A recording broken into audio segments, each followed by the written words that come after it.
Horse racing fans, welcome back finally.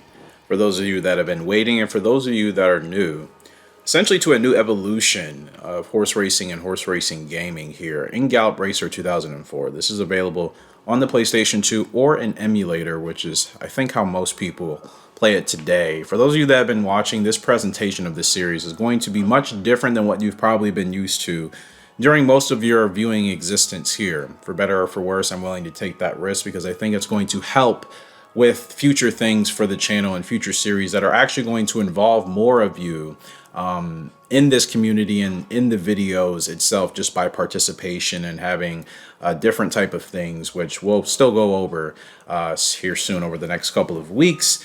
But a lot to get over today. I haven't played this game in 4 or 5 months, so just saying that before we break back into what we have in store today. I hope I do well. It's a couple of big races kicking off our card here today, actually, and we'll consider this like the pilot episode. Now, the outcomes of these races are not scripted. I'm really trying to win. Like, this is a game that I enjoy to play competitively to a point where obviously our horses can do well and we can really just experiment and have the most fun with breeding, which I think is the biggest part of this series that most of us enjoy from Minds and other YouTubers out there as well, right? So I think that's always the focus, and just trying to make that more immersive with everybody that's watching. That's still a goal, and we're still working on that in the HRG community. So just know that it's taking some time, but we want to make sure that it's something that can really be long-standing for people here that are new and current within the community. So big race card ahead today. Lots of graded stakes races, and the race card graphics should be showing up here. Grade 3s and grade 2s will be mixed in here throughout, but we will be kicking off with the grade 3 Alcatraz, which will also have the real race name pop up at some point as well, and I will be saying that once we get to those races. But Storm Owl will be kicking off today, and we'll go ahead and show you Storm Owl later on here. And we have another stablemate as well, Marksman. He'll be up in the grade 3 Miami as well. We have an open frontier contest with Desert Runner. We have another grade 3, the Garnet Stakes with Extreme Kick, one of our 4-year-old fillies. You Maybe Promise, she'll be up in an open race here today. Big Friday, another stablemate, same class of You Maybe Promise. He'll be up in the grade 3 Key West. And then Rapid Blade, one of our oldest horses on track. I believe Rapid Blade now is 6 years old, and she will be up as well in a grade 2 event. So a really stacked card here to get back into the Gallop Racer universe. And man, we have a lot to accomplish, and I really want to, again, have another strong year, but I want to rack up more wins for most of my horses. I really have to see who the standouts are, because we have limited space with breeding, so we can't use every horse that we race with. And a lot of them, I think, have competed quite well to the point where considering them for breeding is not a bad idea. But it's like, is it worth the space? Is it worth the time? Is it worth the wait? That's what we have to obviously make the hard decisions about now going forward. It's kind of like what happens in this game. It's the curse of success. Once you get better horses and you're able to have some more success with them and achieve greater feats, you're going to get stronger generations, stronger prodigy, obviously, as a result of that, as the generations flow. So, you can only do so many breedings. The game limits you. Like, you can't just take, dozens of broodmares and sires and just get dozens of foals a year. The max limit is 8, and if you do that every single year, that's a lot, you know what I mean? Which is why, I'm trying to downsize. I think we need to focus on trying to get specific classes of horses that we can really focus on. And of course, everybody's still going to have participation in that. Everybody will still essentially be able to have a horse because, like I said, there will be several families that we will be able to, have essentially create the next lines of the next generations, and we'll just go a little bit further into diversifying them to specific attributes like speed, power. I think a lot of our horses are pretty well rounded, which is what I've wanted on this journey, but I think it's important now to achieve some of those more challenging titles to acquire in this game, have to start specifying the class. So that's what we have up in store here today. And I want to go ahead and highlight one of our sires that I think should be looked at for breeding up here in the upcoming year 42 spring season. This is arguably the biggest year in this entire playthrough on this channel, because we have a chance with Eastside Band and other great double S ranked grade 1 winning horses that can finally compete for us in that Dream Series that we, I believe, did okay with 4 years ago, but we just didn't have the quality of horses that we now have. 4 years makes a lot of time in this game. You can make a significant amount of progress. So that is coming up at the later stages of this calendar season. I think later after October, if I'm not mistaken. I could be a little bit off, but we have a lot to accomplish this year. Like underachieving and like missing like races, like that could significantly hurt our chances or help them if we can do the right things. You know, I think it's going to be that type of season again. And the AI just continue to give us like the toughest class of horses that we could be facing. Like the best horses are here every year now. So there's no time to slack off. And then sometimes, you know, we have other horses that are roaming around that we may have lost through just not having the compatibility with them. And now they're also participating, which I also think keeps the game more challenging. So it's just a little bit more pressure to really figure out what the strongest horses in our entire class are and just focus on really getting them to create the next generations, right, going forward. That's ultimately how you get the strongest horses in Gallop Racer. We have to niche that down more, but I think it'll be worth it. And like I said, everybody will still have participation in that. So without further ado, we'll go ahead and show you the Sire of the Week, which will be a part of every episode going forward, and the same will be done for the brood mares as well. We'll do that every single episode that we have here for Gallop Racer 2004. With that first, let's go ahead and take a look at the Sire of the Week. All right, ladies and gentlemen, we'll be kicking off Sire of the Week with our 6-year-old horse Storm Owl. And his stats should be popping up. Top stats right now are 71 speed, 89 heart rating. But look at everything else. Everything else is mid-60s almost, except for the toughness. He runs 9 to 11 furlongs on the turf and slightly on the decline from peaking last year as a 5-year-old. You see latent abilities. I'll hint back at these later on, but this is pretty much the template for most of my horses. Out of 22 lifetime starts, he's finished in the top 3, 19 of those 22 starts, with 3 grade 1s to add, a couple of grade 2s and grade 3s as well. So he's kind of won at every level, which is really important to me. And you see everything there: Last Corner Leader, Stretch Burst Grit, Impost OK, and Rough Track. Really solid horse. Was worried about him in the beginning of his career. He's turned around, and I'm excited to use him for breeding, I think next season at the earliest. And there's that pedigree: Western Tiger, Aunt B, Lee's Gold, Arctic Crop, so on and so forth. There's your Sire of the Week, Storm Owl. For Storm Owl, expected to finish 3rd here in today's contest. Storm Owl, you know, he's been a horse that, for those of you that have been following along or have kind of need a refresher, 6 years old, obviously up there in age, but good growth type. He comes from our first original mare in the Gallop Racer Hall of Fame, which is Chasing Hearts. Fantastic. I think there's not a highlight video for her out there. So on a personal note, I have to remind myself to do that. And if anybody can remind me in the comment section or even on our Discord, which is also in the description box below if you guys want to join if you're new, feel free to do that. Please, because she deserves more attention, and I think she's really a big part of our foundation for the quality of horses we have been getting in the HRG stables in the last couple of generations. So like I said, he's 6 years old, good latent abilities, Last Corner Leader, Stretch Burst, and Grit. Essentially, he knows when he has to have that turn of foot. It's an easy response for him, so he's not going to give me a hard time. His stats don't look great on form here from the highest level perspective, but he's still a quality horse that in the right conditions can still compete and still win races. Like I said, we've won a grade 1 recently with him in the last couple of months, so he's still in better racing form than I think his chart and, you know, the public would say. So expected to finish 3rd in this grade 3. This is a tune-up for him to kick off his career here in year 42, 6-year-old season. And also to kind of give you a little bit of reference of what he's achieved: 2 grade 3 wins, 2 grade 2 wins, and 3 grade 1 wins at the 10 furlong level. Saying that backwards, but that's how that goes here. So we have that going for Storm Owl. So again, a graded stakes champion at all 3 levels. You have to be absolutely proud of that. And we'll see what can happen here today in this grade 3 contest.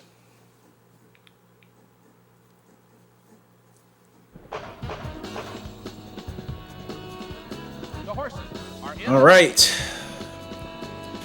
You know, this is a pilot episode, so there's stuff in here that I will probably edit down and edit out as the season and the series rolls on. And I'm okay with like kind of having that flexibility because it's still supposed to be an immersive, fun experience for everybody, but it's supposed to bring the presentation of everything up to another level. I want it to be again more community driven, where your involvement will have weight on what happens in our series beyond what's happened currently, right? That's just on a personal note. So like again, this being a pilot series, I'll still kind of have side notes of things in there to let you guys know what's going on, what is being planned, what is being at least thought about, because everybody has a lot of ideas. So I'm taking serious consideration and taking everybody's ideas wholeheartedly in a way that we can really figure out how to get a little bit of everything involved, right? I think that's the best way to get it done. So let's see, here we can go with Storm Owl. Did not get last corner leader. May have been a bit late on the spurt. Will he have enough to hold on? Doesn't look like it. Not supposed to win here today, but holding on. Here comes the 3. That's the charge of Golden Gleam is going to blow past, and I think it was just a little bit too rough of a ride there heading in into the stretch, and that's what I worried about, not having played this game in, gosh, actually I think 5 months, guys. Like, it's February. Last time I think I uploaded an episode was October. I've just like turned my PS2 on to like check stuff out, but like I haven't definitively played a race. So when I talk about being out of sync, like this is like the downside of like not playing for longer than like probably a month. Like when I play consistently, like it's fine, right? You have your oopsies, but everybody has that. I could struggle here today, but I hope not. I'm going to try to bounce back and kind of get myself reeled in and more focused. So moving on to our next contest here, which is the Miami Golden. That's the Gout Racer name of it. But in reality, this race is actually referred to as the Nikon Sports Show Nakayama Kinpai, or Kinpei, something like that. You guys get the point. Marksman, our 5-year-old, he's up here today. Favoritism. I've been on a winning streak with this guy. When I went ahead and kind of just went through the logs and checked how we were doing. You see, he's pretty good. He's double S ranked. I didn't recall him ending the season last year double S ranked, but I could have totally been just kind of misremembering. But I thought he was S ranked, literally closing out the year. And it's like, it's our first week in January, and the game says he's a double S ranked horse. Like I said, I think I'm in a good groove with him. He's pretty much a closer, but I looked at his profile. I've been running him 7th or 12th in the field sometimes, and like either or, he's pretty much had success. So again, really wish I would have had a better result in that last race there with Storm Owl. That was not an ideal ride. One of those conditions where, some people would question his age, obviously, the decline, right? And then others, my skill as a jockey. Oh no, that's not the way you want to start. Not a great start for Marksman, but you know what? It's not the end of the world, because the horse is going to want to run towards the back anyways. Just not the way you want to start a race. So we'll go ahead and try to get back dialed in. It's, like I said, it's been forever since I've played this game, and that's been intentional. Again, I've been working on the new things for the community and the channel, and that takes time outside of the limited time I have, right? So just trying to get back in that groove here. But yeah, Gout Racer 3 on the other hand, that series, I've been playing that, but again, that's the first game in this entire video game franchise as far as we're concerned, and the way that game plays and the way this one plays, they are night and day difference. There are no, in terms of similarities, like you can't say it in terms of the playing style, not even in the presentation necessarily, so each game does play different. So I think sometimes when you bounce around as often as I sometimes do, and I'm obviously going to be limiting that starting here in 2025 going forward, just to have a little bit more consistency across our series. Yeah, so sometimes I think it's a little bit hard to get back in and out of rhythm. If the game's played the same, to me, there's no major adjustment. But Let's get him going now here with Marksman. Supposed to win this race. Atena's going to give us a fight here. Atena's going to give us a fight, but Marksman's going to dig in a much better run, much better ride here today. Like I said, just kind of felt out of the loop there with Storm Owl, but Marksman's going to pull away, and he's got this in the bag. Easy grade 3 win there for a 5-year-old Marksman. Makes it easy. Makes it easy. And that's the type of result you obviously want to have with your horse coming back for their 5-year-old season on track. And Marksman gets it done.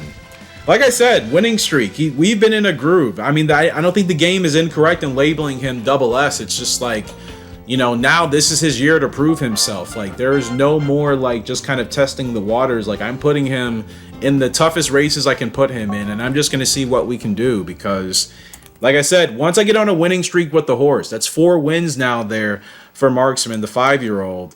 Once that starts to happen, I think you have to go with the hot hand. You have to go with the momentum. You have to ride it out and try your best to maintain that consistency. People lose out on the consistency thing because that's naturally the hardest thing, to remain so in line and efficient consistently. It's a skill, right? So that's another grade 3 there for Marksman. That's his 2nd in his career. And yeah, that's a great victory. Again, not ideal for Storm Owl to kick off the card, but we'll go ahead and get back dialed in with Storm Owl here at some point. And it's kind of been like that with him most of his career. Like, we've had, you know, streaks of good results, and then kind of mishaps like that where it's just like, you know, just didn't really seem like everything was in our favor to have a good result. But as you see, I've been consistent with him at least over the last year. So that is definitely the biggest upset unintentionally that, you know, we've had. But again, like, that's what I mean. Like, that's more so that type of result I had with him in the beginning of his career. For those of you that have been around, you know, it was kind of a little bit of a rough start with Storm Owl. He didn't look like maybe he was going to be competitive for the first, I would say, 2 years of his season. It was right about as he turned 4 that he started to show that he had some potential in there, at least to be a competitive horse at the greatest stakes level. So yeah, obviously on the decline now. Certainly should have had a better result, but again, like, when a horse is on the decline, like, those type of results I think are more prone to happen, and it makes sense giving the horses a condition. But it's not going to discourage us from still trying to race with him a couple more times and, you know, see if, you know, there's still something in there in more favorable conditions. Got to figure that out. Maybe run him a little bit of a shorter distance, because how far was that? That was about 8 furlongs, which for him, he should be able to handle that, no doubt. Because like I said, there's nothing that's really outdated with him, except for his toughness, which again is the health rating. Like 47 toughness in this game, that actually translates to the horse's overall health rating. I think most people know that, some may not. I don't know why it doesn't say health or some better acronym or abbreviation to, you know, signal that. You have to like actually look like kind of in these old school you know, PDFs online that tell you that that's really what that means, and that was naturally through other players figuring it out in the community. So yeah, 47 toughness, that's not good. That means this guy doesn't recover great after races, and again, with a declining condition going for his overall racing career. I know we don't have long left with Storm Owl on track to, you know, get much done, but I want to make sure that we send him off great, because, you know, despite the adversity, I think he's shown up for us when we've needed him to. And you know, a grade 3, like I said, to tune up. I'm not really, like, I don't feel one way or the other about certain races with horses in the beginning of the year, because to me that's it's essentially my video game excuse to like get back warmed up into like, okay, like getting in rhythm of like making sure I understand that I have a relative clue of what I'm doing, right? So I'm not just wasting my time and not wasting everybody else's time. So I always give myself the first like 2 months in the game, because there's no grade 1s in the calendar year between January and February outside of like a dirt one and then another one, maybe like 2. Like the grade 1s don't really kick off till the end of March officially, and then you're getting bombarded with them all the way through fall. So you know, the beginning of the year to me is the perfect time to kind of like get back dialed in, and you have the excuses to lose a couple of races, even if you're chasing, yearly championships and titles. Like, as long as your horse wins out in most of the other races throughout the rest of the calendar season post March, you're probably going to win those awards 9 out of 10 times. Like, I don't believe losing in the first 3 months of the year are going to hurt your chances unless you lose one of the more significant grade 1s or the higher level grade 2s, which sometimes hold a lot of weight in those championship decidings as well. So that's just a little bit of information I would like to kind of I would say just say to everybody, like, I think it's okay to kind of figure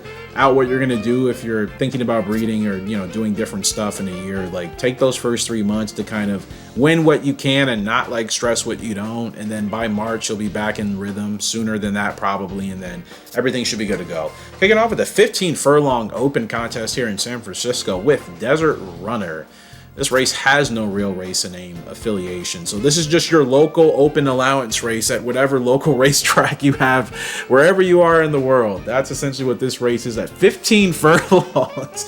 I have to tell you, these races don't happen at my local racetrack, so if has this happening locally, I mean this seriously, like, let me know, what's the value of those races outside of maybe just holding them because maybe there's a certain pedigree or breed of horses that are, more local to that region and they can run at that track, and that just happens to be a race that's suitable. I totally understand that, but like I said, my racetrack has nothing this long. Like, they're the Ohio Derby is the longest thing to me, at least, so it's like.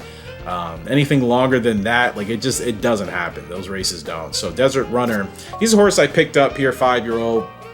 He's an experiment horse. Not bad as far as his attributes. Good stamina, good power, good feeling rating as well. Good heart rating and decent health. Much better than Storm Owl. So this guy has a late growth type, which means he's going to get stronger as he gets older. He's still not at his peak yet. And essentially, we can probably run him until he's essentially done with, like, being a competitive thoroughbred racing horse. Whatever the limit of that is at a healthy, safe level, he can pretty much run till that level. And he likes to pack. He likes to race with the rest of the horses. He likes to kind of be in the herd, so to speak. And he's competitive enough to keep it close. And if he has a chance to win, he'll try to pull out and wins. But he'll prefer to run towards the back as a closer. So that's what we're going to do for him here today on the turf. And we are the favorite. So as usual, kayfabe here for anybody that's new. I don't like being the favorite in these games, I've realized, because it's just this weird pressure, especially as you're someone that's playing a game. Like, there's the expectation that you have to win every time, and it's like when you don't, it's like, oh, you're the worst, you did something terrible. And I have to be honest, like, it's just one of those things that I just have to, like, laugh about.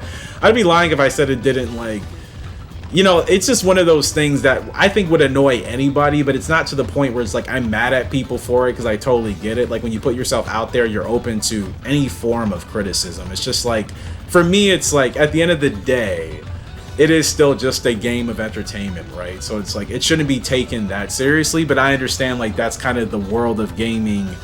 That's where it's evolved now. We're just like taking, like, the L is just not like, oh, that's harmless. It's like, oh, you stink at life, It's just like this extreme awful thing. And, like I said, I can laugh at it now because I don't let those things bother me anymore. And I've learned to not take it seriously because it's not that serious, right? But it is funny when you get that. So when the game gives us favoritism, especially if I'm not on, like, an East Side Band type of horse, which again is like a super horse, for us. Yeah, I do feel like the expectation that I have to win a little bit more. Now, when it's on a horse like East Side Band that can absolutely just win, arguably under any condition, no pressure, right? Because the horse is just doing everything for you, and it's one of those great experiences. But I'm not saying I'm not confident with Desert Runner here, but like I said, he's a horse I picked up. He's not a horse that's in-house, so to speak. I feel much better with my in-house, stallions and mares that I can work with, colts and the fillies. I'm much more comfortable just learning their riding style. And it's ironic that sometimes these type of horses like Desert Runner that I'm essentially just kind of being loaned, like, I can have more success with them, but it's just kind of like a weird adjustment for me, because I don't tend to race with them for too long. Unless they're a horse like this with a late growth type, then yeah, he's the rare exception. But usually I race with them only for a couple short years, and it's usually not the best success, so then I just end up retiring them early. So let's see how this goes with Desert Runner here, because this has been a marathon of a race. It's an open allowance and it's a packed house, but that's just horse racing in Japan and a lot of tracks over there in general. I think it's just out of the respect for the sport, the horses, and everybody participating, which I think is the best thing about it. So let's see what Desert Runner can do here. He's got a good run, really good run. He doesn't have the fastest spurt. He can certainly run these horses down because he has the lungs to do it. Desert Runner, like I said, he has the grit. He's going to go ahead and try to make this happen. And Desert Runner in this open allowance at 15 furlongs, the close race okay. He's good to go. And he's going to stream on to win that one. Desert Runner gets it done.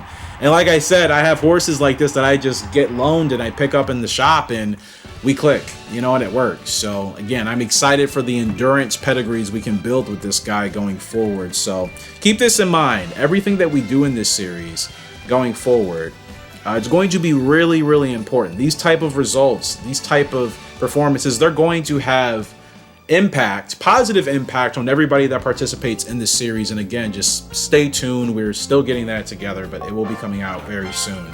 So that's a great win for Desert Runner. But yeah, those type of horses, you will have some sort of opportunity to have stakes ownership, that whole type of thing. We're going to immerse everybody in that way. That way it's a really immersive experience. And if you want to sit on the sidelines and just watch, completely fine with that. That's great. And we have made it for that. But if you want to actually be involved essentially in our universe as we present, this entire thing, you have the opportunity to do that. And I think that would feel great, right? Especially with something that's ongoing and the stories behind these horses, the connections, everything involved.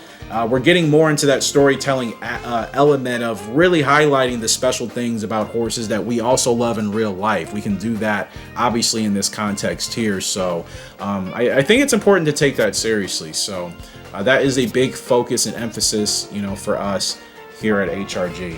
Moving on to a grade 3. On the dirt here, the Garnet Stakes with Extreme Kick, our 4-year-old filly. Extreme Kick, I haven't achieved what I've wanted with her. She doesn't have any grade 3 or grade 2 wins, but she does have a grade 1 win at 6 furlongs on the dirt and a grade 1 win at 8.5 furlongs on the dirt. So she can't win the grade 3s or the grade 2s, but she can beat, all the boys and the girls on the dirt at the grade 1s. And she is the daughter of the late great Secretariat out of Toxic Blonde, which is an in-house mare and filly that was a joy to have. So, she has the strengths and the attributes of her father in regards to her abilities, but her actual basic stats, kind of above average, but nothing special, right? So she's that type of horse, and she's essentially at her peak. What I think she is that she's going to be the bridge horse for the actual future Secretariat Hall of Fame champion filly. We don't have any of those yet. We have a colt, American Dream. We just recently retired him, I think, last year or the year before. He has been the best from Secretariat, but in regards to the fillies, none of them have come close. And I don't think Extreme Kick will be that unless something happens right now this season. Unless this is her season to absolutely turn it on. It could be. I don't know. We'll see. Like I said, she's at her prime. So she's in the window to win now, and I can't really afford to lose with her going forward. But again, I think she's going to be the stepping stone to a colt or a filly from her that's actually going to be the Secretariat champion. Like I said, specifically for the filly, and like I said, possibly another one for the colt. And hopefully we can get a couple of those here with Extreme Kick. But she's not done racing. Like I said, she's up here in this graded stakes contest here, going 6 furlongs for this sprint. And yeah, this race doesn't have a real name race, unfortunately. So this is just your local grade 3 race at the graded stakes level. However you want to look at that, that's what this contest is. With fast dirt horses doing your usual thing. That's pretty much all my local track does. When the weather is nice, they run the occasional mile, but it's usually just the 6 furlong dirt sprints. Which, nothing wrong with that. To see a horse run near 40 miles an hour For anybody familiar with that, like that's still a great experience no matter when you're seeing it, right? Like, I appreciate it every single time. Like, I never take it for granted when I can see horses run as fast as they do, and in a competitive environment as well. Like, they're smart creatures. They won't do what they don't want to do, you know? Like, everybody knows a horse like that, right? I don't know why they've received such this weird stigma that, like, there are these dumb, stupid, large animals that don't have any sort of intelligence. Like, horses are very smart and they won't do what they don't want to do. You know what I mean? So, just kind of that thing.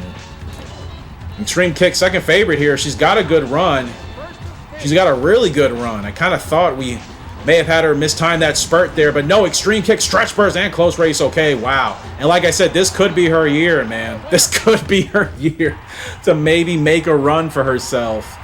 Because I honestly thought I kind of mismanaged it there as we hit the stretch, and boy, she did not fail, and she did not allow us to go down. She completely bailed us out as any 4-year-old dirt filly would, and she gets that done beating Blues Chief. I think that's actually worth a replay watching back, because again, this is a horse that I've had such, I didn't have super high expectations for her, I should say, but I had high hopes that she would, do better than I thought. I know that may seem like a weird thing to say, but it's like, I played this game for a long time, and I just knew off the bat, I'm like, she's also from a mare that was like a good mare, but not like the highest quality of mare compared to Secretariat, obviously.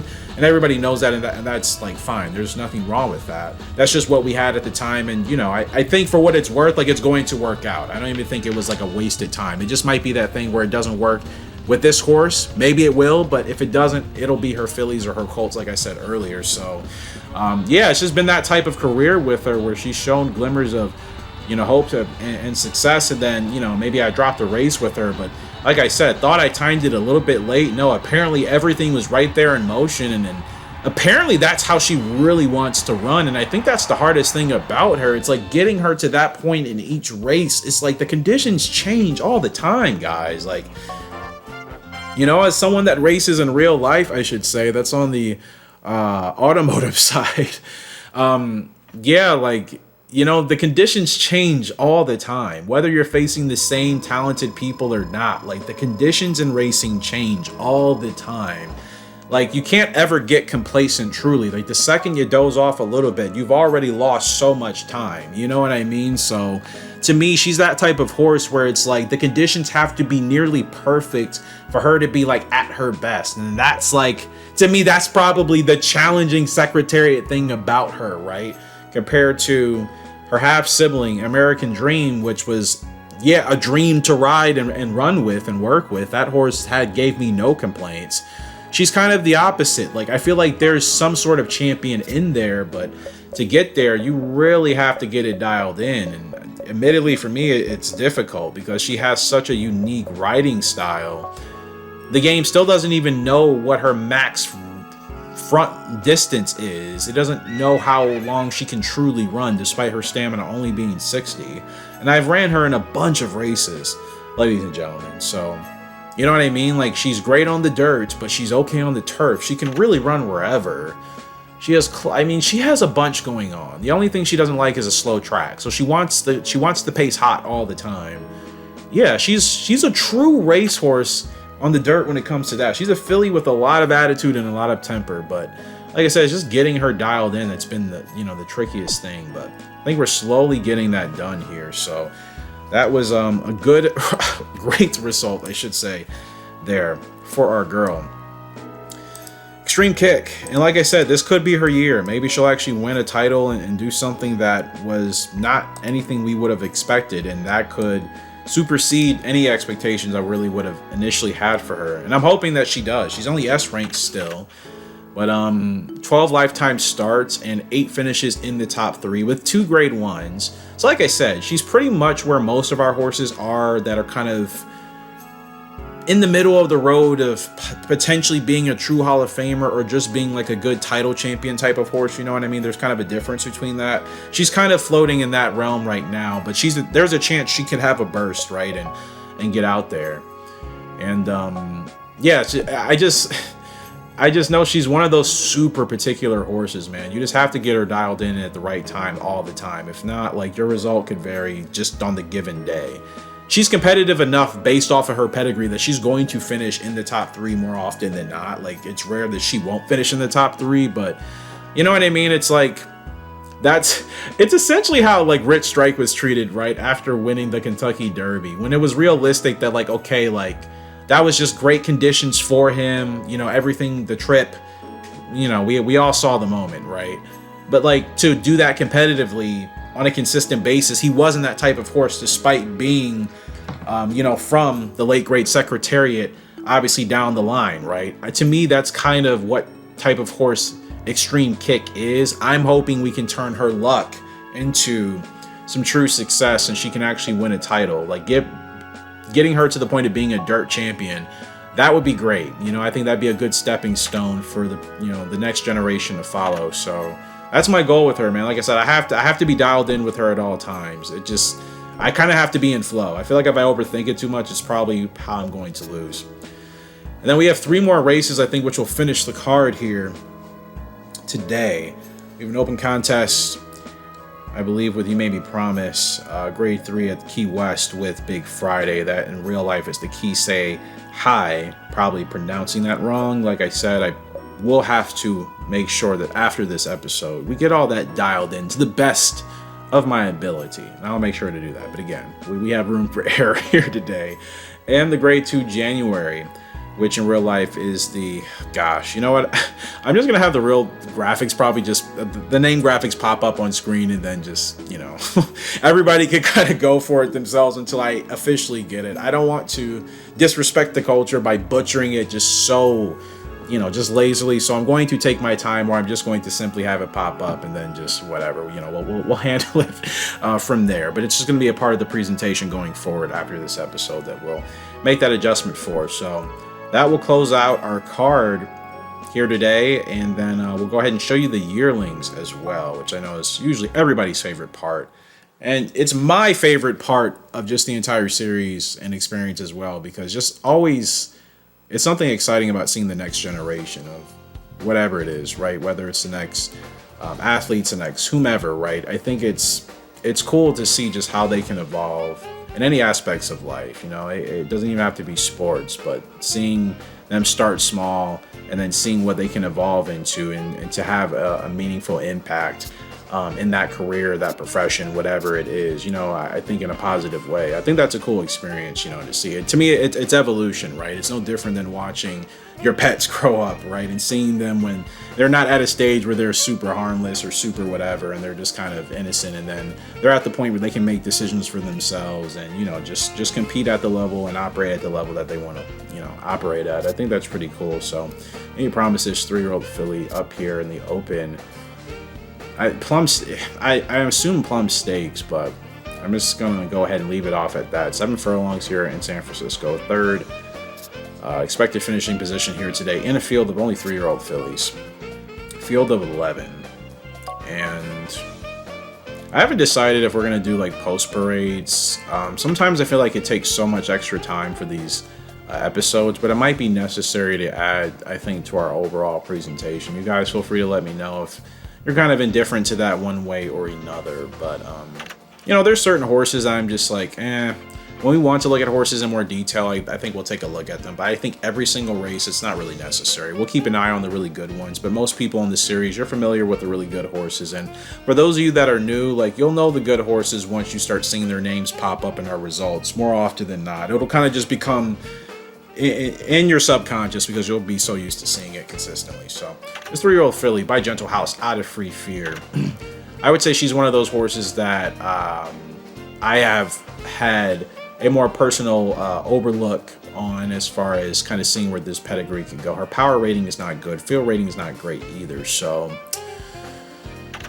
not high expectations, but she really is just one of those fun horses based off of the song You Made Me Promises. That was my inspiration for her. I mean, that's an inspiration for a lot of my horses' names, is based off of some of my favorite music, not just because of the songs, but just because of the impacts and just of the different things it represents for you know, me and my life, which is the same for anybody that likes any music, right? You always have some sort of attachment to it in one way, right? It's the same for me. So I think for some of these horses, it's kind of special to kind of give them those type of tributes and that way, and obviously for them to embody that in their own way. So we'll see what this filly can do.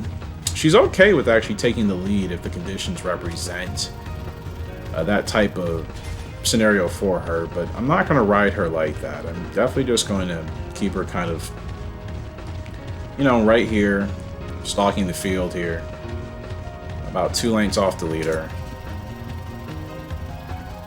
I'm curious what her stamina is. I don't think the game has told us, so that could be good or bad. I guess we'll see.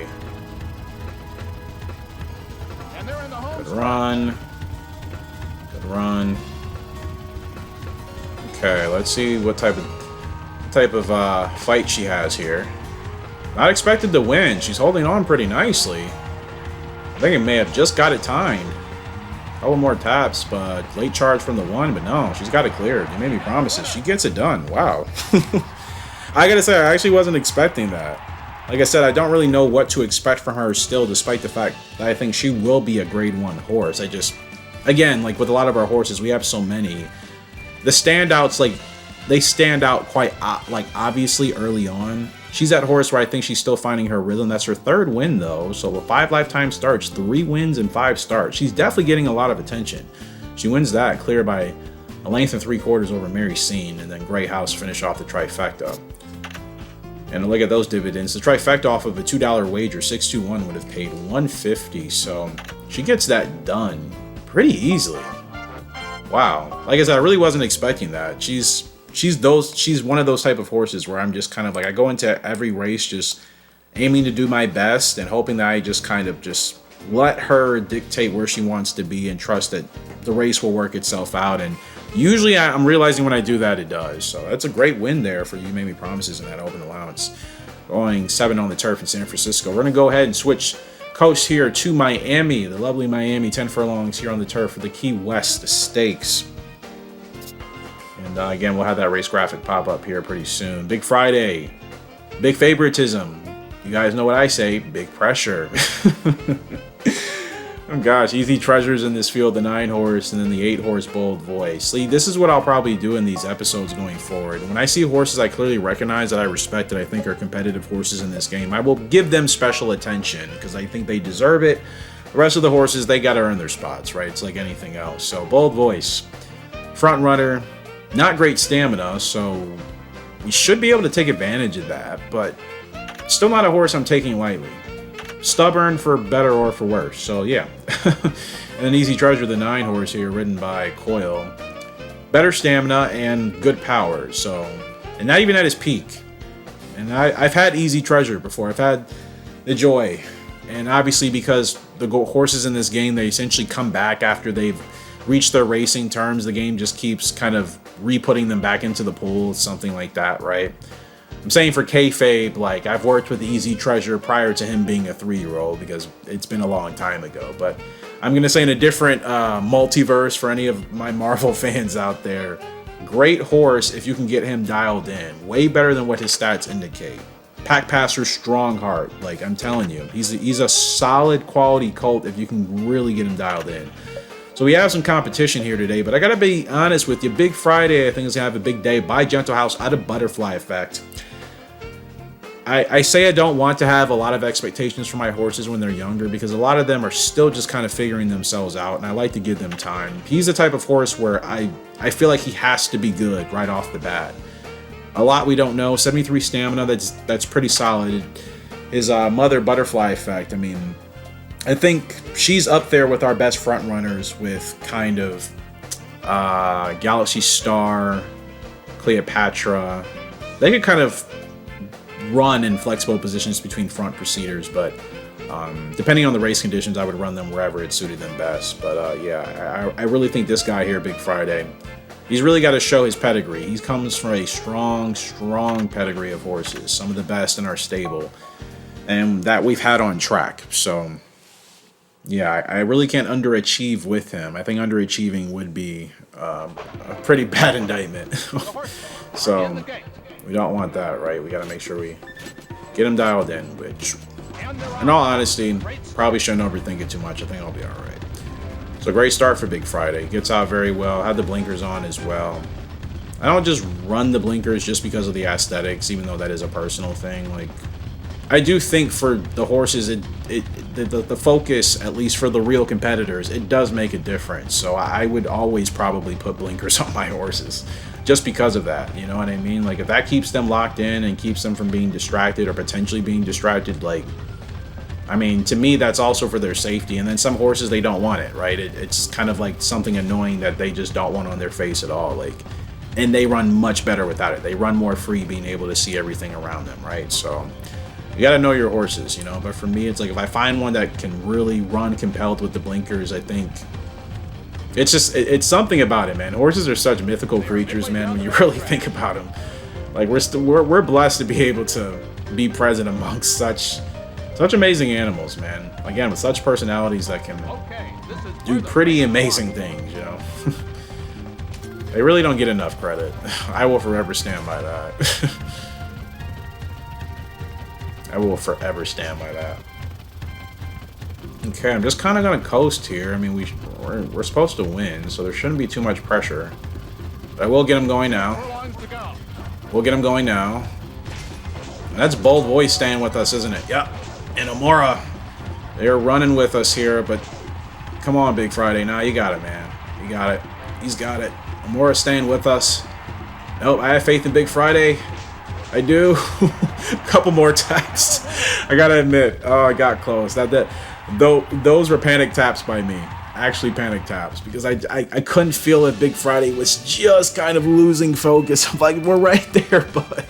We're right there, man. Like, as a former runner myself, I'm telling you, you get to those moments, and that can even be from doing normal things, you know, just if it's just one of those days, like you just like, I'm right there, just push a little bit harder, and we just get that done. A tough grade 3 win there for Big Friday, man. Wow. Amora kept us honest. 1, 2, 3 as we were expected to finish is how the board hits. Wow. Bold Voice and then Easy Treasure to round off the trifecta. Only would have paid 114 because it went down exactly as the bookies and the public predicted. That was really close, man. Again, that's, to me, another one of those contests that you have to kind of watch back. A great start, by the way, for Big Friday.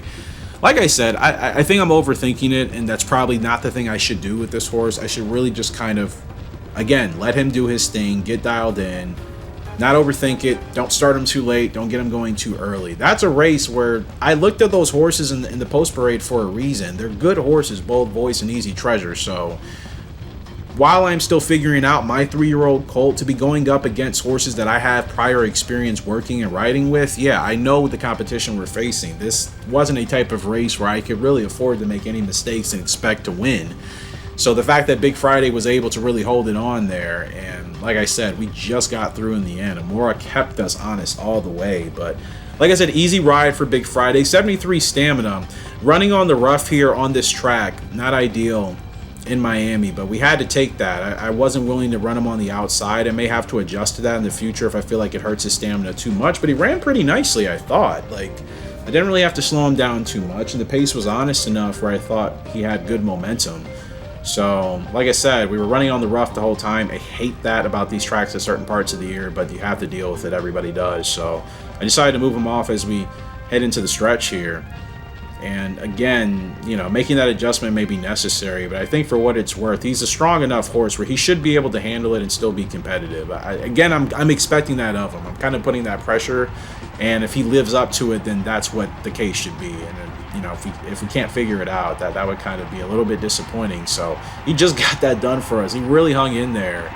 And like I said, Amora and Bold Voice did not give us room to breathe during that entire run, and I knew they wouldn't. Amora is probably the most stubborn jockey that I have competed against now in this game. Like, he's effectively the newest and the hardest jockey at this current point in the game. And yeah, like every race I feel like I run against him, he's as stubbornly competitive as he can be, no matter what horse I'm working with, no matter what horse he's on. But I like the challenge, but it's just like every time Amora is just right there, not letting you get any room.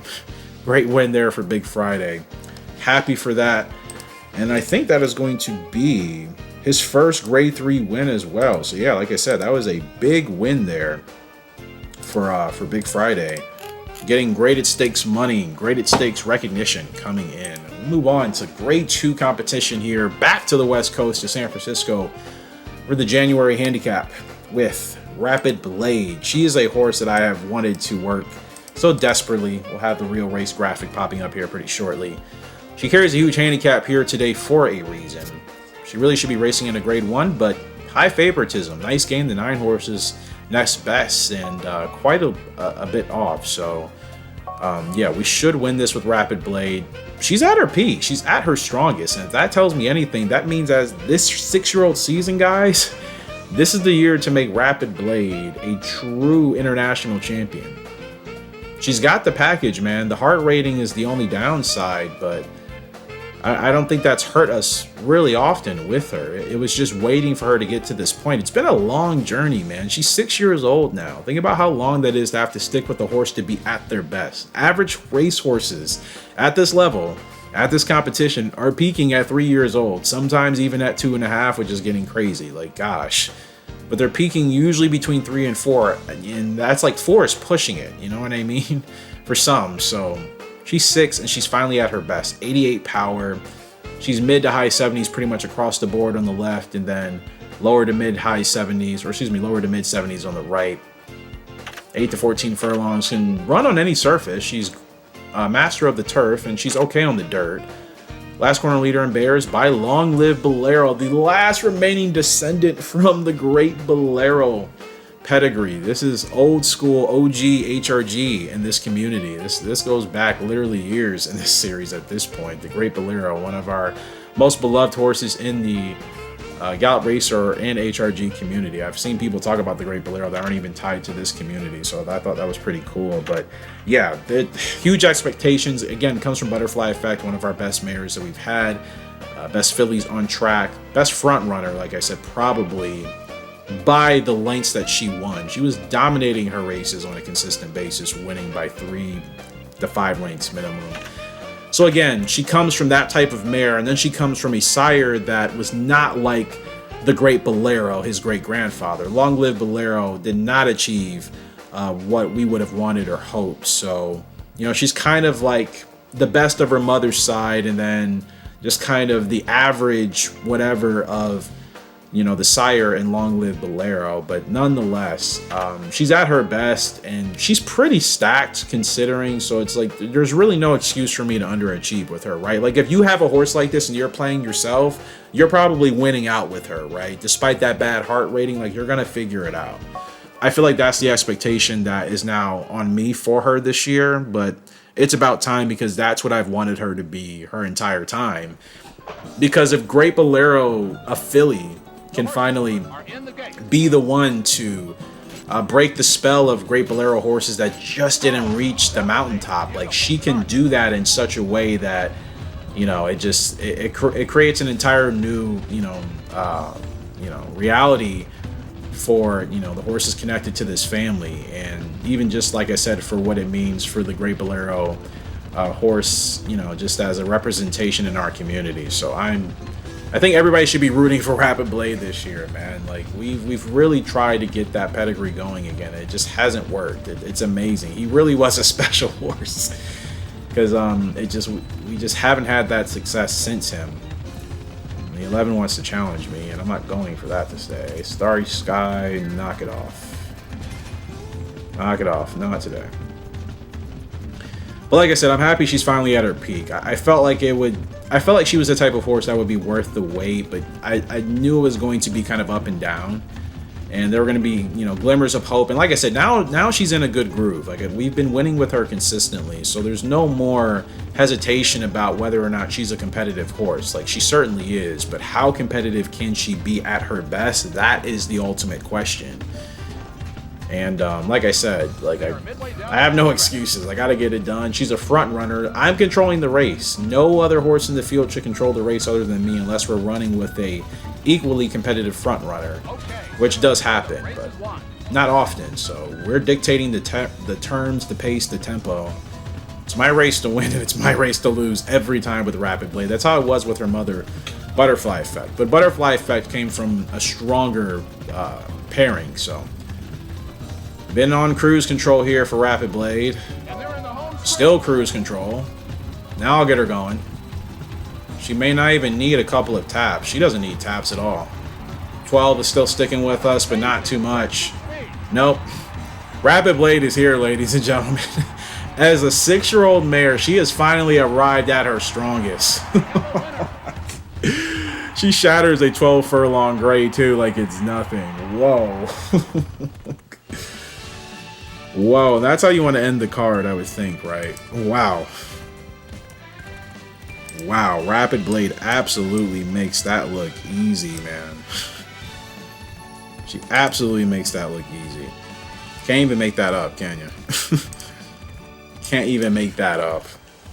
Like I said, she's at her best now. There's no excuses. If I lose a race with her, it's my negligence and my incompetence. It's not because the horse can't do it. She beat Sparking Justice, who, yeah, with Newman, shocker of the day. Expected to finish 10th. 5 lengths behind us, but that's an incredible result there for the 12. And those dividends, your $2 trifecta would have paid $722 for a 10-12-2 finish.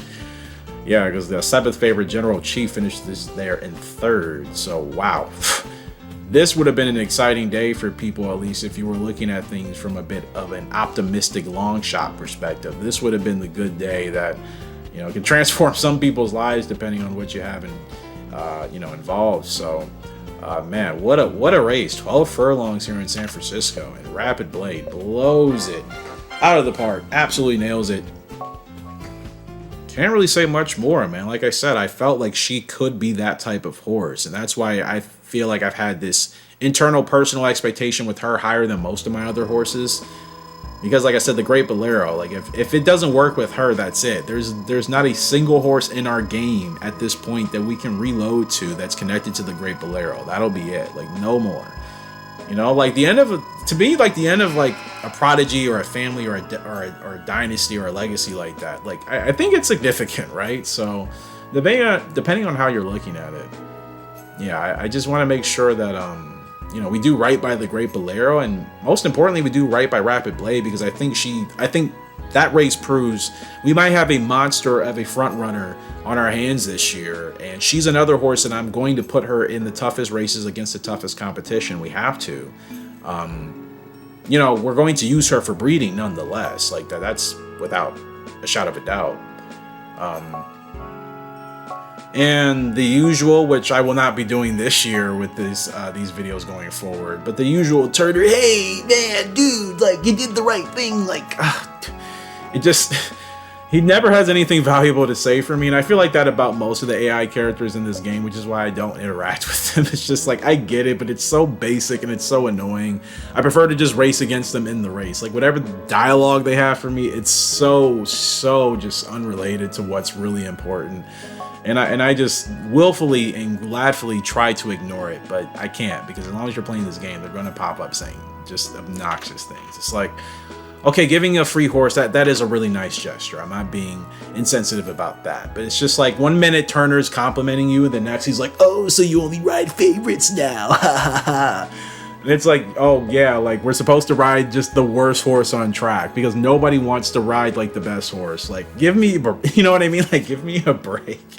It's just like, why make those comments?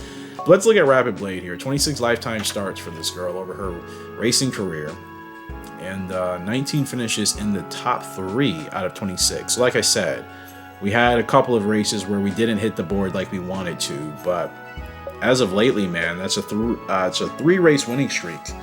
The Grade 1 Hall Stakes in Paris, she won that internationally last year, and I forgot she had the biggest race of her career in the World Filly and Mare Turf Cup. How could I forget? And she starts off this year winning the January handicap. So it seems like she actually hit her peak right in stride in about October of last year. And like I said, we had a couple of ups and downs, still with some wins, and then still kind of a mixed results in between, but she hasn't had inconsistency of not finishing competitively. Like, she's been consistent her whole career outside of her first year, because that was her at arguably just her greenest, like she just wasn't ready to be a true racehorse. Like there was still development. Guys, she's at her peak now. She's 6 years old. Like she's the type of horse that doesn't win at 3 and 4 years old usually. 5 years old is when you start to see true potential. Sometimes they get dialed in at 4, you know what I mean? But for us, like no, it really started early 5-year-old season that we knew what she would be, but you know, there was glimmers of hope in the 4-year-old season that told you, okay, this weight is going to be worth it. But that 2 and 3-year-old season, yeah, I gotta be honest, I thought I was going to lose her because of how bad the performances were and how the underachieving was. So gosh, it feels great to know that like she's here and like she's here for real and she's here to stay. So, and there's the pedigree, the Great Bolero, like you see, he'll be off the board, guys, as soon as we put her with whomever the mate might be at that point when her racing career is over. That's still ways off. Great Bolero won't even be on this chart anymore, man. So this is like the last time you're even going to see that name in this game. This is what I mean. Like it's a significant thing, I think for our horses. Like once they disappear off of this thing, it feels like they're gone forever, and I hate that. You know what I mean? Like I would love if Tecmo at that time would have thought about like allowing this chart to just like expand beyond 3 rows and columns, and you could have see as far back as at least more than like 10 pages at least. Like I know that's a lot of space, but like you can figure that out. If that just means like having this be a constant scroller, you can do that for the amount of horses you have. That's certainly a feature they just didn't think about, certainly. So like I said, this is the last time we'll be seeing the Great Bolero for the last 2 years in this game, because I'm racing her until she's 8 years old. I think I don't really see the reason of retiring her prior to her being 8, but maybe we just kind of take her into her 7-year-old season halfway through, maybe a little bit before, and if we feel like she's achieved enough, maybe we could give her an early retirement. But if she can still go, I feel like we should achieve as much as we can with her.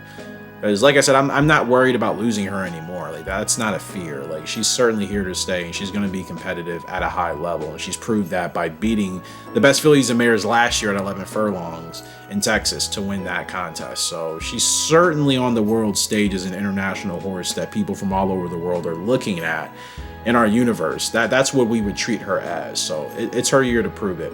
But yeah, the Great Bolero, as you see that name in the upper right corner. Last time we'll probably see it. For as long as she's racing. But at least we will have Long Live Bull, which is obviously short for Long Live Bolero. We have to get the Bolero name back in the pedigree, certainly, right? Like she has to be the beginning of that. And considering her quality and the quality of horses we have now, like this is actually the resurgence, the new bloodline of the Great Bolero, but returning in a way that will actually exceed what he's done. So I'm really going to treat that seriously, and I can't wait for that moment to happen. But she still has to get there, and you know what? I think she'll do it. I think we'll get dialed in with her. If she runs like her mother, I'll get her dialed in, and we'll have a lot of success with her. So, man, lots of racing here today. We're going to go ahead and close out by looking at the yearlings, because again, as I mentioned earlier in today's episode, that's what we like to do, right? We like to go ahead and check out the next champions of the future, so to speak. So, and I'll also remind you guys of the broodmares and the studs for anybody that's kind of trying to get breeding ideas and maybe some names for some horses that we might consider. We'll go through this class really quick here. 2-year-old colt Speed Demon by Golden Boy out of My Master. Man, we gave him the name for a reason, and we have those expectations of him only. Anything less will be considered, unfortunately, not a good grade, I'm assuming by all of us, right? Like, he has to be as fast as his name suggests. And the pedigree is there for him to be that fast. Whether he will be on track, whether he'll have the temperament.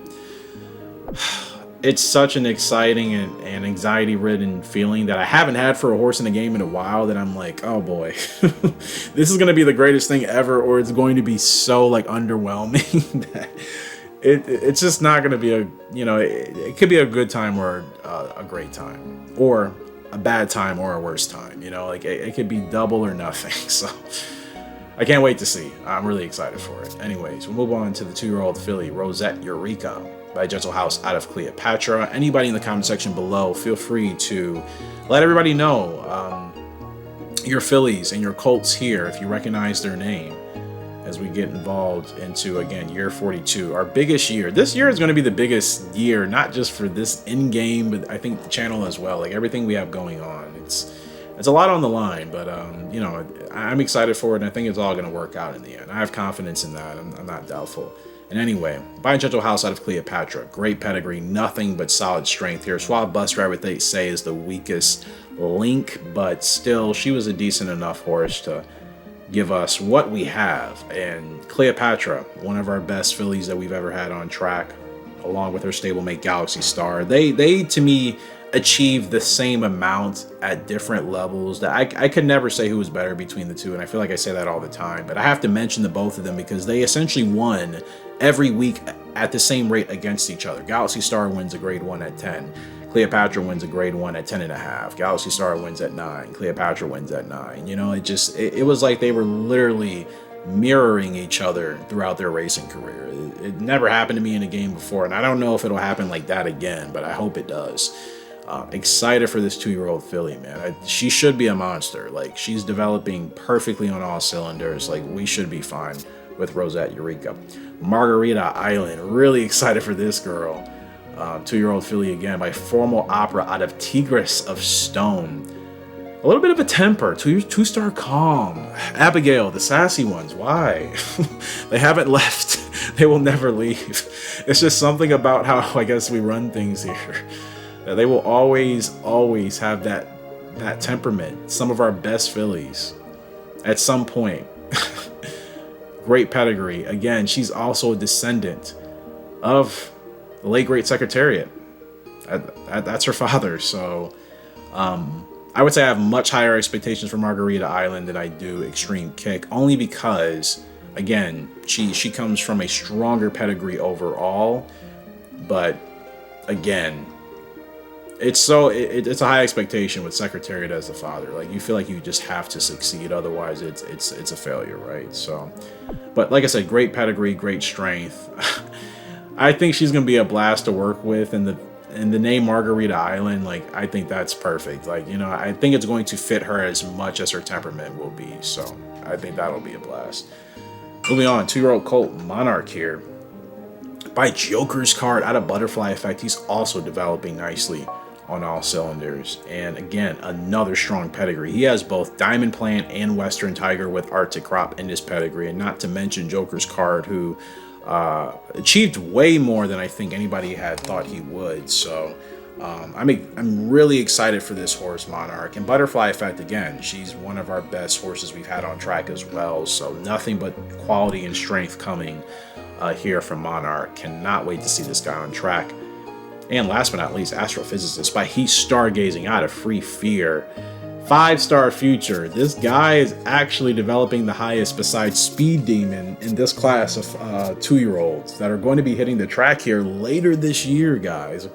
Half a year, they'll be ready to hit the track. So 5-star future, 2-star calm. And again, another filly with a little bit of you know, an attitudinal problem, you know, a little bit of sass, but she's gonna have the power. So quality, nothing but quality. There's not a weak horse here. So, and knowing her father, she'll have a longer sustained growth type. So like I said, I think that's going to play a huge role in that 5-star future rating. She's a horse to me that she's going to be competitive for a long time at a high level. So Astrophysicist also cannot wait for her. Those are the 2-year-olds. Let's go ahead and look at the yearlings. Let's see how they're developing and competing. It's 8 of the little ones. Oh my goodness, 8 new ones. And we have 4 developing at 3-star potential, 2 at 4-star. Westwood Village, which is a personal project horse of mine, and then Stars Aligned. Oh man, you know what, guys? Look at this name, this screen and name of horses. I think this is going to be, at this point, when they hit the track next year, I think these will probably be our best collection of HRG horses we've had in any game on an overall quality. I'll have to make sure I win with all of them on a consistent level and make sure they're achieving their records, but I think their overall quality and pedigree build, there's several generations now in. This might be our strongest class of horses we've ever had hitting the track next year. Let's go ahead and take a look. Social Lie, 1-year-old filly by Secret Ending out of Miss Vaporwave. I'm excited for all of our horses. I have to say that. It's not just me being facetious. Like, because they all have such unique attributes, personalities, breedings, pairings, that it's going to be really cool to see what their quirks are. It's kind of how I'm treating it. Secret Ending has that grit ability, and Miss Vaporwave, who comes from Moonbee, King Bee. Again, this is a special horse. She also comes from a pedigree that only has one remaining descendant, technically, in the line. And Moonbee, King Bee, awesome. Again, horses that overachieve. Pink Gemstone, HRG Classic there in that filly. So yeah, really excited for this filly, Social Lie. She should be fun to work with. I feel like, again, based off of what's happened in the pedigree, she's going to be a horse that overachieves more than what it looks like she'll be able to do. She may not be developing as the highest, but I think she's the sleeper. Keep an eye on Social Lie. Move on. 1-year-old colt, Guitar Solo by Solar Rider out of Cleopatra, developing nicely, 3 stars across the board on all cylinders. Pretty stacked pedigree, man. You have Western Tiger, Desert Diver, Diamond Plan, Flying Cowboy, Solo Rider. These are some of the best colts we've had on this channel in this series in our entirety. And then for the fillies and mares, you have, gosh, Cleopatra Autumn, Aunt B, Moon Trapper, Swag Buster. I mean, you have quality everywhere, man. Guitar Solo should be an absolute riff. And I mean that literally and figuratively and whatever else. But, like, seriously, this guy should be like an absolute... He should be a rock star, man. I cannot wait. Cannot wait. Can't say it enough. Adios Charlie. Love the name. Shout out to whoever has, thought of that brilliance. Adios Charlie by Formal Opera, a.k.a. the late great Secretariat again, out of Soy Conquistador. Diamond Plan in the pedigree, Chasing Hearts, Arctic Crop, Swab Buster. You're seeing consistency. And don't worry, there's no inbreeding, even though pretty close. Just because we I think, kind of lost focus for like a year or two. Just got the lines a little bit close. But we are all fine. The lines are now... Everybody's going... There's new trees starting, effectively. There's different... roots going, so not a problem. But Adios Charlie, I feel like there's gonna be a lot of toughness in this guy, and like I said, he's another one of those horses where his potential, because he's from Secretariat, could be greater than Secretariat. Whether we get there with him, we'll have to wait and see. But Soy Conquistador, she was a blast. I really wish I could have done more with her. I felt like she really had a stronger racehorse in there, and I feel like I just couldn't achieve it at 100%. Her stats weren't the greatest, but I feel like I just dropped the ball a little bit, so I'm really hoping to do well with Adios Charlie. Let's move on to Westwood Village, 1-year-old filly by Diamond Plan out of Tigris of Stone. 4-star Future, she's developing at a fast rate. She'll probably have a bit of a temper. I could care less. Guys, she might be our next East Side band. In fact, she could be the new East Side band, which would then make her the Westwood Village. Like, instead of East Side band being the name you're used to hearing, then you'll be hearing Westwood Village, like that's what would end up taking stage. Again, you're seeing kind of similar pedigrees. A lot of these horses are siblings. Keep in mind, we have run some of these combinations several times for intentional reasons. Like, we like the pairings and we want to get a couple different quality of horses for good reasons, obviously, and go from there. So cannot wait for Westwood Village. We obviously can't say that enough. Queen's Valley by Valley King out of Butterfly Effect. This actually was, I would say, the pairing that people were a little bit more reserved on doing. I decided to kind of say, hey, you know what? I think we should give it a shot, even if everybody isn't on board with it, because I have a special feeling about this pedigree. Valley King, that guy was a blast. Talk about overachieving. Guy went on like a 9 to 10 race winning streak at the grade 1 level, and I feel like he just doesn't get respect for it. Like, I haven't done that with many of our horses on this game ever. So again, solid pedigree is an understatement. Vivid Legend, you haven't seen his name pop up. Vivid Legend, don't sleep on that horse. Arctic Crop, Western Tiger. Irish Fleet, she hasn't popped up in recent time, but that's a great mare right there. Queen's Valley, she should be much better than I think people are expecting, and I'm just going to be quiet with her because I feel like with that growth type, she's going to have a later growth type. She won't peak until she's like 5 or 6. So she's going to be a later developing horse, but I feel like she'll get to her peak sooner than expected. And once she does, it's going to be like, oh yeah, we forgot about Queen's Valley. Guys, the name is, the hint is in her name, Queens, okay? Like when we have horses with these type of names, they usually don't fail us, okay? Kings and queens do not fail us here in the HRG community. We take that seriously, okay? If that's what they are, that's what they will be treated as, deservingly so. And I think she's going to get it done. So I cannot wait for Queens Valley. Move on to another 1-year-old filly, Tokyo Tea Room, like Kinky Light out of Bay City. I think she's going to be an absolute blast. Kinky Light was a really fun horse to work with, and even more enjoyable was Bay City, a personal favorite of mine. It's from one of my favorite songs, the Japanese song Bay City. Just look it up if you're kind of into the more, gosh, I feel like the genre has so many different names, but if you just look up Bay City, you'll see it pop up. And if you do enjoy any Japanese music at all in any context, and you like kind of upbeat stuff every now and then, like, it's a song to me it's going to be hard for you to not like at least catch a vibe with. It's one of those type of things. So she was a blast to work with. By Stargazing from Moontrapper, one of my favorites. And again, you see the pedigree, Western Tiger, OG, Hall of Fame horse, Desert Diver, again, leaves gold and B. Tokyo Tea Room, and her name is also from a song that I enjoy, but it's a local band that I actually found on Spotify. So like I said, a lot of my horses, they're inspirations for songs that I enjoy and are meaningful for me in my life in different ways. I like to kind of pay that respect and homage to them. You know, they're a part of my life in that way. So we move on to a 1-year-old filly, Stars Align, by Secret Ending out of Galaxy Star. We haven't seen Galaxy Star pop up a lot, thank goodness.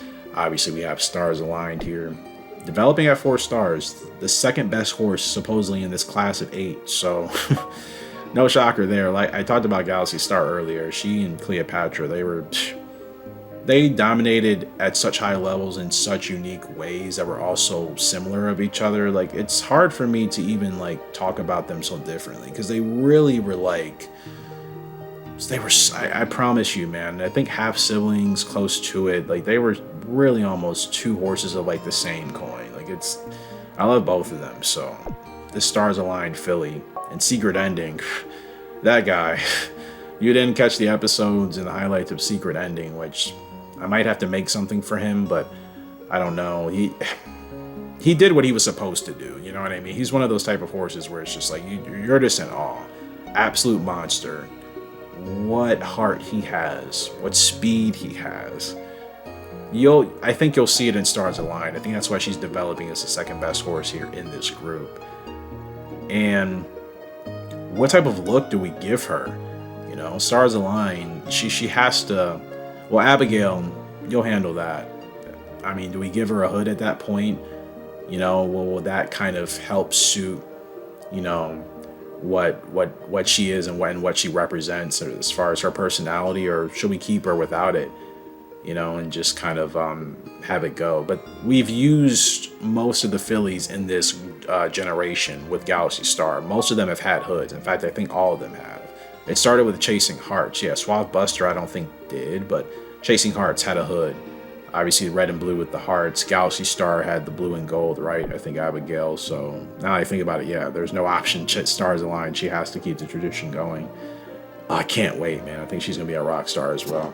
And last but not least, to close off the field, 1-year-old colt Magic Spurs by Stargazing out of Frugal Lark.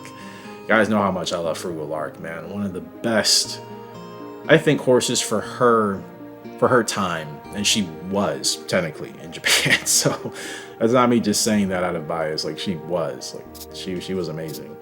And this is a recent pedigree that we just started, but nothing but quality again. So Magic Spurs, like I said, this is the strongest class of horses, guys, I think we've ever had in this series. So it's kind of fitting that this series is going to be starting with so many new things, and we're still just getting started, man. Like, it's, you know, like, we still have the Dream series. This is going to be a stacked year, man. It's going to be a stacked year. Like, this might be my best year in the game. That's what I'm hoping. So hopefully, for any of my Dragon Ball Z fans out there, man, I need your spirit energy, okay? I need the spirit bomb energy, okay? Like, I need it this year. We need it this year, right? We should have a really awesome year, and I think everybody will enjoy it. So guys, that's going to go ahead and do it for the pilot episode here of Gallop Racer. I don't even know what I'm calling this. I might just say the evolution because that is what it feels like to me. You know what I mean? So I'll probably just do that. I may change it. You know how it usually goes with me. Hopefully you guys have enjoyed. I don't know if they'll always be this long. I may make them a little bit shorter. That way I can get them out on a more frequent basis. I'm still aiming to probably get these out at least twice a week. It does take quite a bit to edit now with everything that I will be doing, and whatever you've seen in this video will still be the minimum. I'll probably be adding stuff over the months over time as I add to templates and add new additions. So keep in mind that will require more time to edit, and I want to make sure I take that seriously. I'm not going to rush it like I've done previously. So at the most you'll get 2 a week. Sometimes you'll get 1 a week, but keep in mind like this is going to be for the longevity of the series, and again everybody's participation and involvement. And naturally, as we downsize and not just having like 40,000 horses running at the same time, like we'll be able to progress also through our careers a little bit faster, because I think we'll probably go through seasons where we'll try to get through the years a little bit quicker, which means we'll be working with a lower selection of horses. Instead of working with 30 horses, maybe we only work with 15, right? And then we'll have times where maybe we'll kind of open the doors back up a little bit more, a little bit more space for more horses, more competition to kind of go through a new awakening, so to speak, right, of the next, whatever the next generation beyond generations are. There's probably a term for that I'm just completely blanking on, but you know what I mean, right? Essentially the next chapter and what would be considered a historical point in our horse's evolution. So I think we could also open some years up for that as well. But I think more structure will help things flow along better than they have in the entirety of the series on this channel. That's always been my goal, and I think that'll not only be better for everyone's time and involvement, but I think that'll just provide an overall better experience for everybody watching as well. List of the studs here. Getting better. I don't think we have a bad stud back here. I mean, Secret Ending, they're giving him BB, which is like I said, guy is a monster speedster with great power and staying, and the heart of a lion. I wasn't lying. Like BB, just because I didn't achieve everything with him, is a bit disrespectful, but the game has been disrespecting me since I've touched the track, so that's nothing new for us, and we don't cry about it. We just get our head down and just get back to doing the best thing, which is winning and having success, because that usually can quiet the noise, right? It's usually what works. And then the Broodmares. We don't have any pairings. I have to be honest with you guys, I haven't even thought about pairings at all in over 6 months in real time. So it's that type of season now. It's February in real life. It's January in the game.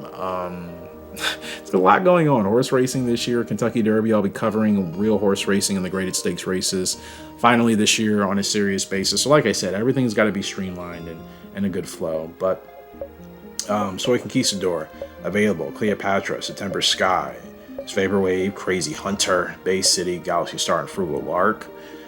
Well, I don't think we'll be using everybody again. I think Miss Vapor Wave, we won't be using her again. Soy Conquistador, I don't think she'll be out. I know I have it written down somewhere, and I'll have to make sure I double check. I kind of keep my notes in all sorts of places, which that will be changing as well now that I know what we're doing long term. But again, we'll have plenty of decisions. But I also did say I might be skipping this year. I think that's why these are empty.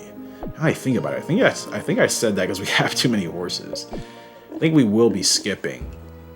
But in all honesty, we have horses from everyone that's in the barn. I think Crazy Hunter is the only one that I may need to do a breeding pair with, and maybe another broodmare back there. But we essentially have horses from everyone. And like I said, there will be a system in place where we keep that fair, so we're not just kind of just doing things all over the board and not giving horses a chance. But like I said, hard decisions will have to be made. We're at that point in the game. We can't breed all of our horses, so we'll have to, pick and choose. And I'll have the community decide, and I'll make sure everybody gets involvement. Like I said, it just may take more time for it to happen. We may just have to do it on a rotational basis. Okay, this is treat it like just working different shifts at a job, right? 8 hours, okay, and somebody else works 8 hours. Just, we'll have to just rotate the shifts like that, but everybody will get participation and involvement, and most importantly, it'll be fun and enjoyable. So that's the best way I can describe it. Appreciate you guys for the love and support. We know any thoughts, comments, questions, concerns, or just anything you want to add. Feel free to leave that in the comment section below or join us in our Discord as well. I'm not always as active and talkative in there because I'm just usually too busy to check as consistently, but I just I do pop in just to make sure everything's going on, and at least to greet new people when I can, when I see that you've joined. So don't hesitate to obviously join and send a message. I'll get back to you as soon as I can, which I will also make a more conscious effort of doing that on a more regular basis this year, which I'll have more time for that as we go on. But that'll do it for the pilot episode of Gallop Racer 2004 The Evolution. This is HRG, aka Eric. Hoping you all have a great day wherever you are in the world, and we will see you all later for episode 2. Goodbye. What's